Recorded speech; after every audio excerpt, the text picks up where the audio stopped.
In this video, I'm going to show you how to use control variables in a structural model in SEMwise.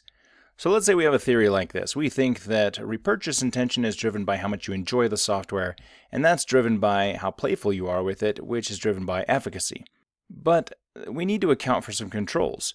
For example, how easy the software is to use or how anxious you are when you use software should play a role. So let me pull this in. And it's just going to be a control variable. Now, as you hover over a variable that is not currently connected to anything, it has a control button above it. If you click that, it automatically connects it to all endogenous variables with regression lines and all exogenous variables with correlation lines. If I hover over another variable that's already connected, it won't do that. Notice this one's now connected and it won't display the control variable button. You can do this with latent variables. You can do it with observed variables. So here's experience. Let me drag that out here and click on control. And I can clean this up a little bit. There we go. And if I don't want the controls to be so obvious or in the way, because it does make a bit of a mess when you have a lot of controls, then I can change their opacity right here. I can even make them invisible or bring them back in. And this applies to their path estimates as well. So let's run this, and you'll see it also treats them a little bit differently. Since I have control variables in here, it's going to run the SEM normally, but then after that, it's going to run a version of the model without controls like this. And then when it's done, you can see up here, the control estimates are on there, of course, just like any other variable, but we can, of course, make them less apparent.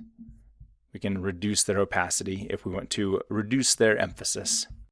And then down in the estimates over here, we can see that control variables have been pushed to the bottom. Experience and ease of use were our controls. They are now down at the bottom of the table. And over here, we have in the new controls tab, all of the output relevant to controls, particularly relevant to adding and removing the controls. So you can see how each relationship between a predictor and an outcome was affected by adding the controls in. So this is the estimate without the controls. This is the estimate with the controls. That's a pretty big change. So the controls added a lot of value to explaining enjoyment. These others here, not much change. We can also look to see how the entire block of controls affected the model. So the block of controls affected enjoyment by this amount, this f squared, which is an effect size. So the controls had a small overall effect on these outcomes, and pretty much no effect on playfulness. And then down here we just have the regression paths and their p-values. So we can see there was a significant effect between ease of use and enjoyment, and between ease of use and repurchase intention, but not between the others. We can also see down here how the controls were correlated with other exogenous variables. Looks like we did have a significant relationship between the controls and the independent variable efficacy.